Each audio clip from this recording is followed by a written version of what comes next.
matchup versus Kanata and Angels. Kanata said it. He has the best drop. He's always going to touch first. And Angels stop. A Thomas HD does have a weapon as well. Kanata has a side angle here. Launch the Thomas HD, and he draws the first tag. It's a trade, but he gets the full finish. We'll get healed, and now Kanata and Angels are on top game number 1. We've already seen what they can do with the freedom of their drop spot. First place throughout the day, but they ended up in second. They're looking to mimic that type of play.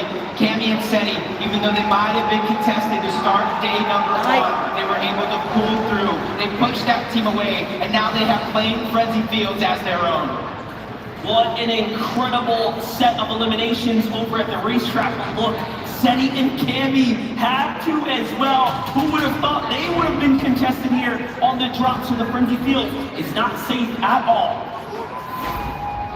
This is a little bit of that replay.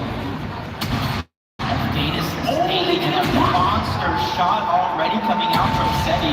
He finishes that one. On the other side of things, you gotta imagine Cammy chased him down. A huge start for our European powerhouse. And Vamos for Kitos and P8sin also sitting at 2 eliminations here. That means the Shady being contested.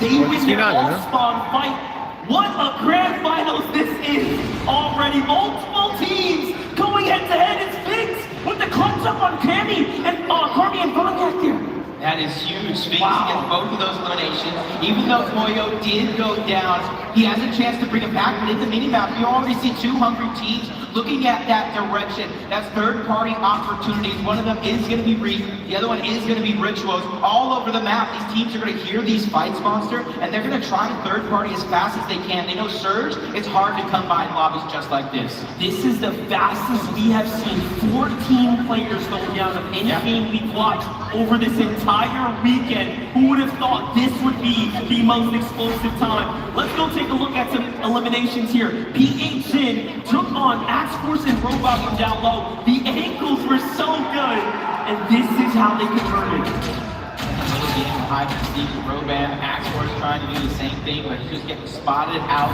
from all angles. P8sin looking like a Christmas tree ornament at the top, and he definitely uncovered his presence, and that's 8 points. I drop. Hold on. Hold that thought. We have bonus side. We have Stacey already finding an elimination here. They're just going to hold on to the down body. We already know what they want to do. They want to keep this body up and healthy to try to farm as much surge as possible. That's the way you play it. MA bonus side, MA Stacey have worked so hard to get here. We saw the difficult hurdle that they had to overcome just to get here. Yeah, again. Arrows, anything that they use to try to keep them alive. We've already seen the strategy on day 1. Makes a Zagula Pepper Clip. It was mimicked in day 2. And this is why teams know that Surge is going to be a hard thing. They're manifesting the down body. They're doing everything they can just to give themselves a little bit of edge early on in this game. Even using the kinetic rock. Every single tool in their tool belt is coming out early. Hey, listen, we know that pro players keep strategies hidden, but my gosh, everyone is putting this to use. And we have to honestly give all credits to Peppo, Clip, and Zagru for revealing it early. I think they put this shirt on the map. Yeah, it's here. The French go very loud in the building. They like that strategy as well. And this is a fight I feel like we haven't talked too much about. Being Bakabala versus Ruben Perez over towards Sanguine Speeds. In theory, it's so big, you can split this drop. There is a ton of loot, almost 100 chests, maybe a little bit fewer than that. But that allows for both of these teams to play the way that they want. One of them has already captured that bot, got a big Peterbot and Bylock. So moving threats, instead of contesting it, they're just trying to farm up. They're just trying to get their loadout set and ready so they can make their first rotation when the zone begins to pull.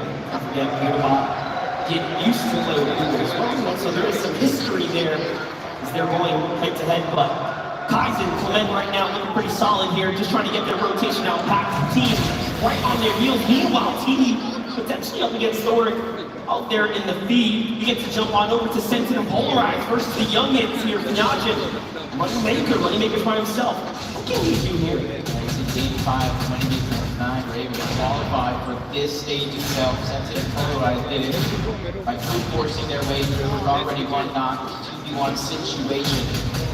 Trying to create as much real estate as possible. All those pieces there as Moneymaker's doing what he can probably in and out of these covers. His back is up against the wall. He's getting trapped little by little. The first elimination is going to be cleaned up. And they finally get the second moneymaker goes down. Polarize and Sentin make a statement at their drop. Explosive, quick, easy, and trapped, put down. Well played for Sentin Polarized there. They're going to be happy about that. Threats lingering everywhere though. How is this still happening? There are more fights happening. It's mud and paper. This time, onto the Brazilian duo. Duo region champion for both OCE and NA, teaming up with Paper. Paper's probably a very, very aggressive player. He knows how to play smart as well. Just a full-on balanced play style. They switched up their drop spot from Breakwater Bay. They want it to be uncontested, but quickly find themselves in yet another fight. Where you see all these teams in the mini-map, they're converging on their location because they want to try to get that free serve to what they think it is. No one wants to fall behind, but now we get to look at Teeny and Misha jumping inside. This is how Thor was taken down there. Thor and Bolts had a difficult task in front of him. Now that we have Misha and Teeny, that's the first time we've actually seen them find early success. They were contested in those other brackets, as we saw throughout the weekend. Yeah, in upper bracket 1, they went ahead towards the north side of the map to try to go against Baka and Cars. They got pushed off, and then they went with their bag of tricks. They did exactly what they did to qualify up to this point, and those tricks will continue. And how long has it been, Monster? A couple of minutes already, and they're still farming that surge onto Striker. These guys are setting the bar high when it comes to Storm Surge. There's going to be very few teams that will be able to keep up with them if they keep at this pace. Yeah, they're trying to get themselves well and far ahead of the competition. It's an excellent strategy, and it's hard to replicate. You have to put yourself in that position. It was how far they had to rotate just to get there as well. So positioning for that, setting up for that is no easy feat. You have to respect it, but this is high level Fortnite. Here we go though, first dash Jason. Big fight here, Chicho and Trulux on the other side of the slab for Shores. Already, we need a move here shortly. But Metal, gotta cap out first. Yeah, this was another drop, or at least the south side of Slappy that wasn't texted. Trulux and Chicho versus Quanti and TK. Either Quanti and TK rotated out fast, or they got dropped off very, very quickly by Trulux and Chicho. Find out about that later, but Acorn and Cold, probably one of the most dominating performance in the upper bracket.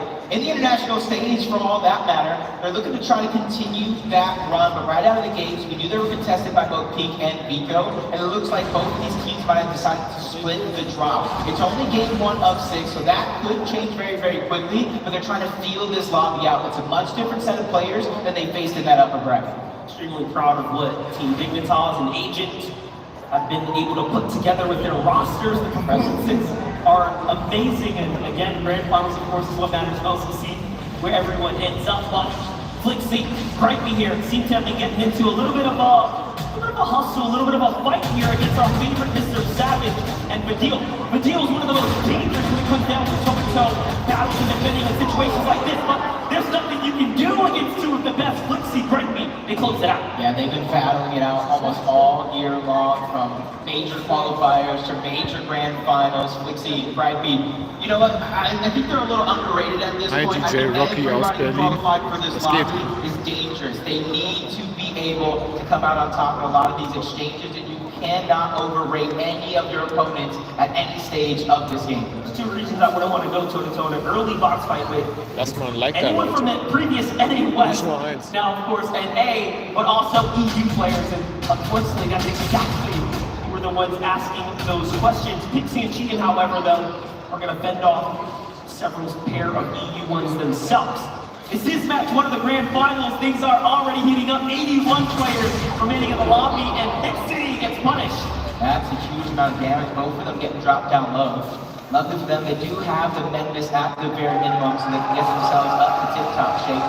Dixon and Baja are the ones dealing a lot of that damage. They have the early game high ground, and they're willing to stay in Storm a little bit, even though they don't have any HP heals, because they realize how hard it is for Surge. You can find bandages, you can find berries, you can find a leftover medkit, but it's that Storm Surge that you're not going to be able to find for free. They're behind on material, so we'll see if they can bounce back. Duke and Edgy, what a performance we saw, arguably stealing away a moment of the weekend. The clutch from them, honestly solidifying their position, their placement here amongst the best. Yeah. What are you going to be capable of here this week? that clutch was just absolutely insane, and how supportive Edgy was as well. It shows the chemistry between these two and why they are in a FNCS champ and why they are playing in a lobby just like this. A lot of the players here know how to win in their region. It's the international stage that takes just a little bit more effort. Kaizen and Clement quickly trying to rotate. They're one of the teams. They just don't want to get stuck too far out in the zone. And I think if any of these 2 days have shown you anything, is you don't want to get stuck behind the rest of the lobby when they're trying to hold you out. It forces you to waste your heals. It forces you to waste all of your resources just to make it into the zone very, very early on. Super proud of Worthy and Alex again, representing for OCE, the only team and duo from the OCE region to make it to the finals stage here, and they already have an elimination, something to be extremely proud of. They're on the move here. Gonna get dead center zone 3 right now. They've scored 30 plus points in every match coming out of day 1, and day 1, by the way, was the most difficult of the 2 brackets. Yeah, it kind of shows how impressive it is, because Kanata and Angels did the same thing. They got second, and I believe Alex and Worthy were somewhere like 6, at least into the top 7.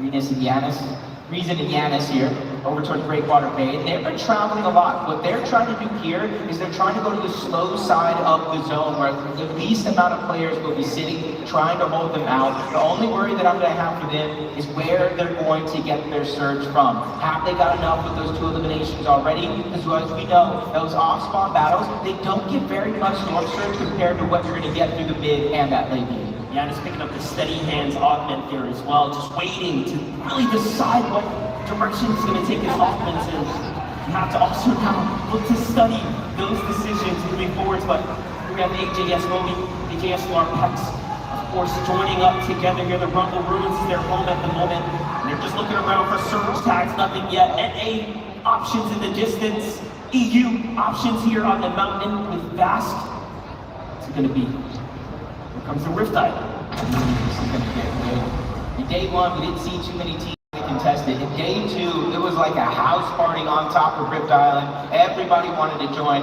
and it does look like Hen and Vasquez might be the first ones to try to contend it. They did get it in game 1 of the lower bracket, and that was a huge part of their success very, very early on. They were able to keep up the pace and eventually qualify for our grand finals here today, and they're looking to try to mimic that. And you see, there's not very many other players that are going up towards Rift Island, so that might be a free 15 points and very, very valuable slurp juices. Exactly. For those of you in attendance here, for those of you looking back at this island is worth 15 points if you can secure the objective. It is going to draw in the lot of the players. If you can get 15 points, that is the equivalent of 3 or 4 eliminations worth of points there. So it really can set you very far ahead. This becomes a very interesting time to play the game now for Miro and Cooper, because they have decided they want to fight for it. They are a very dangerous team when it comes down to them making a decision and sticking to it. They'll commit.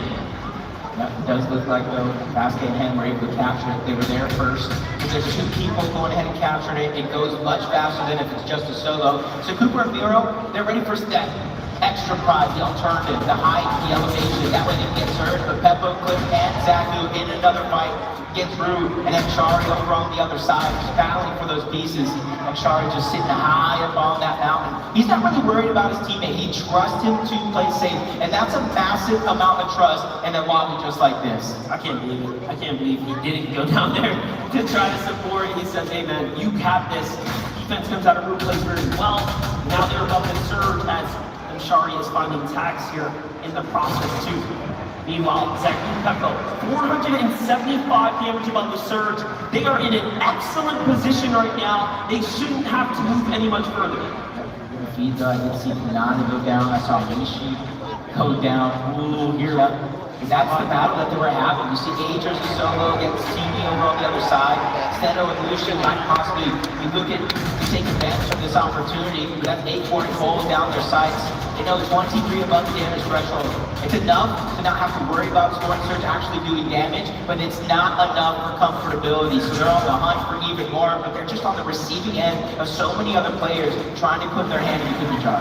One of those deals is 8-4 and cold. The Agers here, of course, trying to extract revenge now as Kanata was taken out. he still finds himself very comfortably in the safe zone here, so he'll be all right. And has some extra heals, of course, remaining. It's going to be pretty tough to play this one out. Yes, they have two elims. You have to see how Team turned that fight around. You have to wonder what went wrong. Not caught out, looking for tags and low on HP.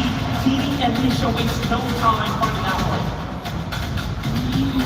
They are well above the damage threshold as well, giving themselves a good and early start. But Queasy and Benno, they know how to play almost every facet of the game, early, mid, and late. They made some quick rotations over towards Genjutsu Crossing, and they're probably one of the most deep teams that land on that side of the map. They're over towards Shattered Slabs now, 193 above the damage threshold, and you can see that they're not necessarily going over towards Rift Island, because they know in these next couple of zones, it's going to pull away from Rift Island, so they don't want to get too close, but have to rotate far if it does pull max. You know what, we haven't seen a zone like this. Hard west, full west, right? Really giving teams on this side an opportunity to have the advantages, start off strong. Momentum is everything. Sometimes all it takes is securing that first game. TV goes for the save in the zone here, so Misha will potentially be picked up. Possibly we'll be able to situate and get back into this, but not crossing my fingers here. It's a very difficult thing to bounce back when we start off from nothing. Yeah, and they're just outside of that Rift Island position where the majority of the lobby already is. So they're just going to have to figure out what they're going to do to rotate, because going straight in is going to cause for some dangerous situations for them to try to survive. So they need to be looking for some heals, so that way they can go the long way around, find some safety, and just simply get into the zone. But Pete and Vico here, you can see the split. We talked about a contested drop, but they actually choose to go their separate ways. They're 225 above the damage threshold, and they're looking safe for now. They're trying to figure out what their rotation is going to be. It is a pretty long rotation, but not too far from some of the other players here in this lobby.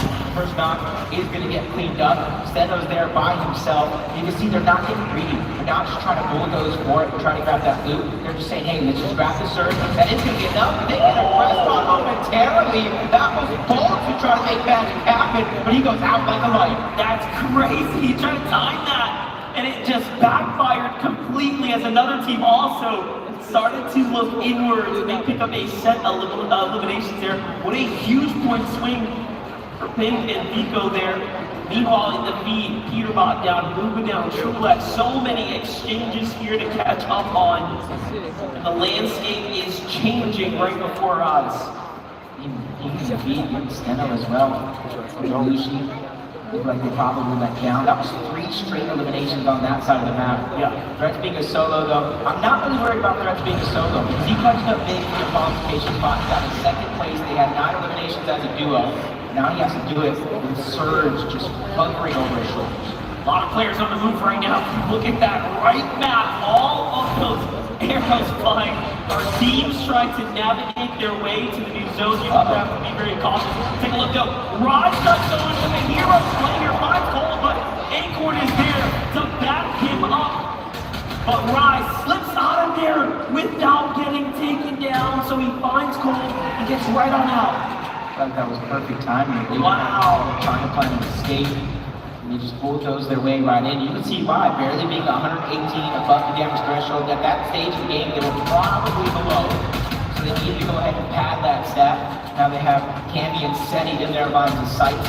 They don't have to move far. They got the half and half zone. So for them, it's just a sit and wait scenario that allows them to be consistent. But there's so many superstars around them. I already mentioned Cammy and Seti. Queasy and Vino are to their right. So this is a dangerous area of the map to be in. But I think it's a little bit more safe than all those players just to the north outside of zone. Yeah, looking pretty dicey right now for sure. But the Fear Young Zone Rise are pretty happy that there's not that much going on around you. They can kind of determine who they're going to battle next. Alex and Worthy also comfortably positioned at the safe zone here. Jump on over to Seti and Cammy. 2 eliminations so far from the start.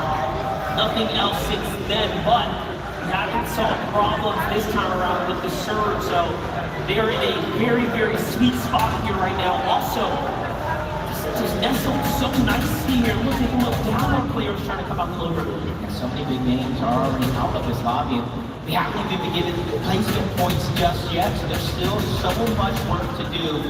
can't get behind that curve is Cammy and Seti. Feeling like they're comfortable in their position for now, waiting for all those players to try to rotate him.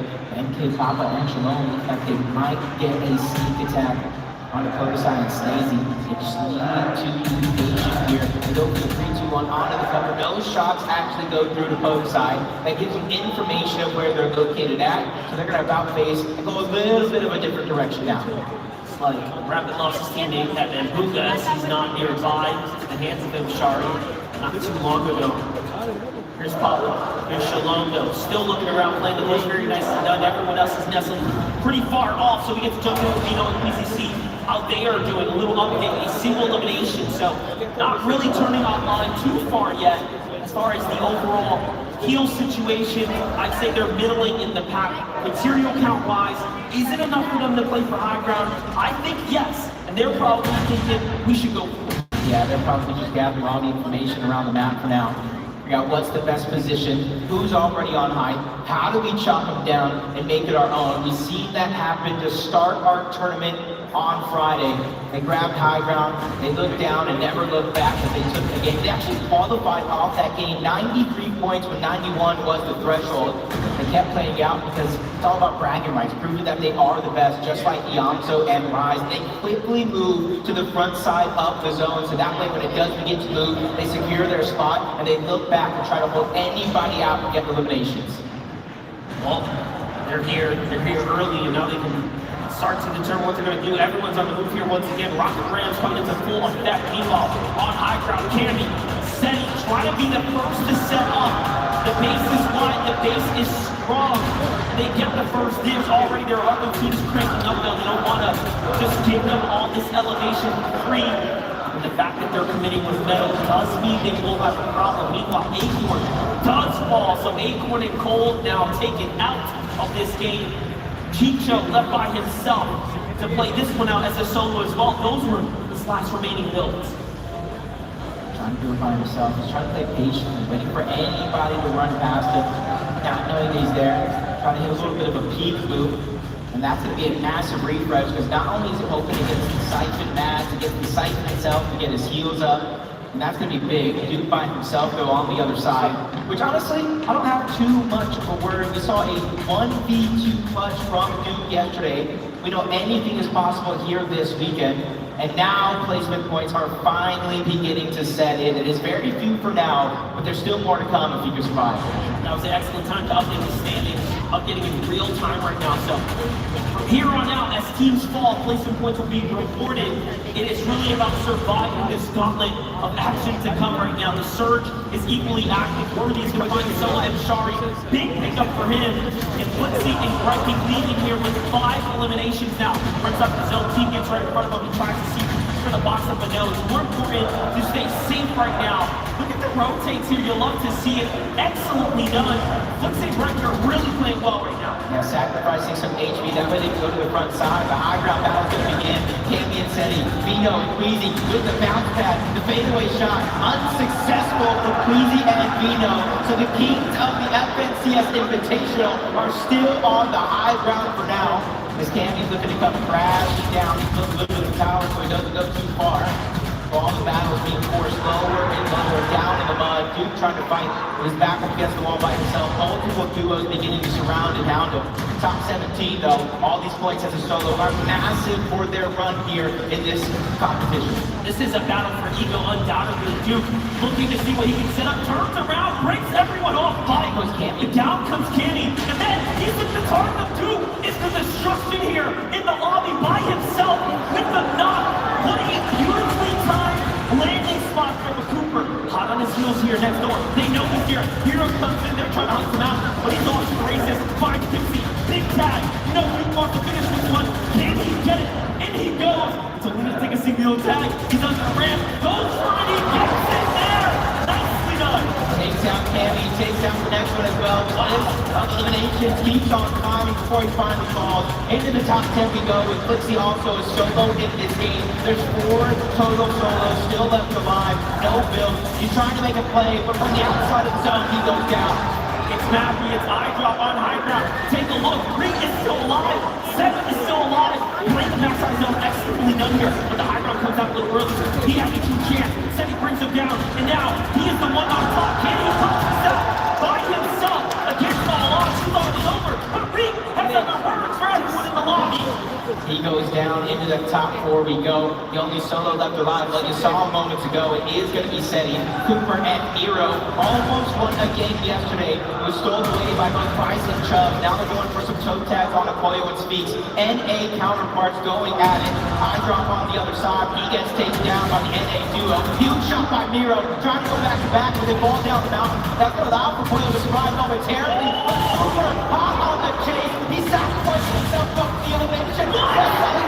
Final 2 teams. Miro trying to stay alive, but there's one who still left alive, but it's actually not. Miro versus Sphinx. NA versus NA to take game number 1. Incredible that NA will secure this here, but talk about the turn of events here. Miro taking down Seti, putting his name in the conversation. People forget what Miro is capable of, but now it's a 1v1. Old blood versus the new, basically. Miro showing, hey, I'm the big dog of the region. Sphinx says, I want to prove that I can do it. We already know he's got the mouth on him, but can he put the bullets where they need to go? He needs to put some respect on his name. Miro running out the middle. That's his last chance.